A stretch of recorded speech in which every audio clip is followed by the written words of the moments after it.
আসসালামু আলাইকুম। কেমন আছেন প্রিয় ভিউয়ার্স?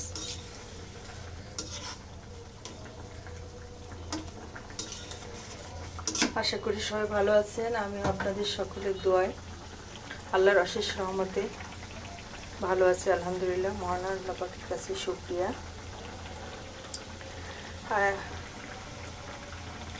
আমি আজকে যে ভিডিওটা করতেছি হলো কুমড়ো দিয়ে ইলিশ মাছ। এই যে মাছ কষাই হচ্ছে, পাশাপাশি এই যে কুমড়োটা কেটে রাখা হয়েছে।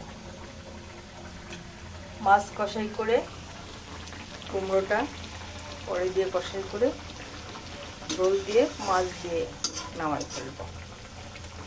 এগুলো আমার রান্নার পদ্ধতি। তো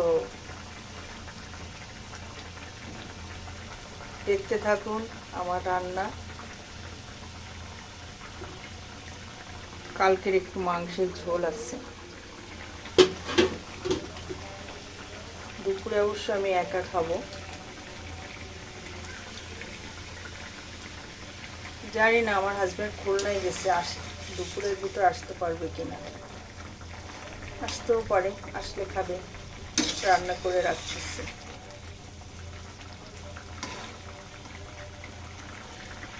আমাদের দেশের যে অবস্থা কবে যে স্থিতিশীল আসবে জানি না।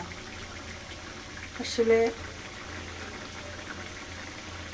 এখনো শান্তি বা স্বস্তি পাই না, কি হবে জানি না। একের পর এক দুর্যোগ পরিস্থিতি দেশে। দোয়া করি আল্লাহ যেন আমাদের অনেক ধৈর্য দেয়, আমরা যেন এর থেকে পরিত্রাণ পাই।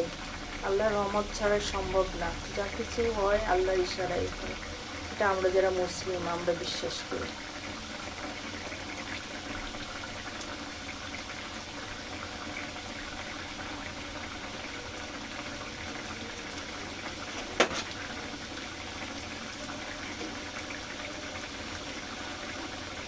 একটু লবণ দেখলাম যে লবণ ঠিক আছে কিনা মাছে।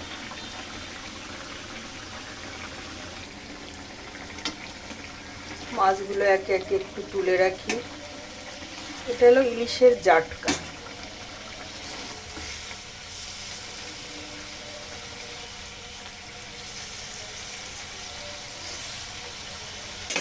এবার আমি এর মধ্যে কুমড়া দিয়ে দিলাম।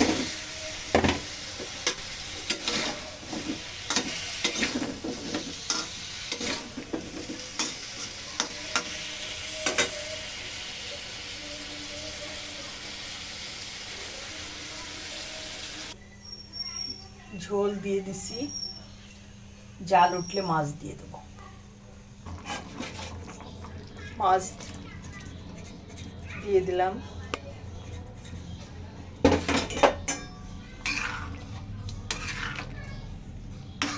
ঝোল গাঢ় হলে নামাই নেব। তরকারি হয়ে গেল, নামাই নেব। ভালো থাকবেন সবাই। আর এই যে আমার ভাত চাপাইছি, তরকারিও হয়ে গেল। ভালো থাকবেন সবাই। আবারও আমার জন্য দোয়া করবেন। আসসালামু আলাইকুম। আল্লাহ হাফেজ।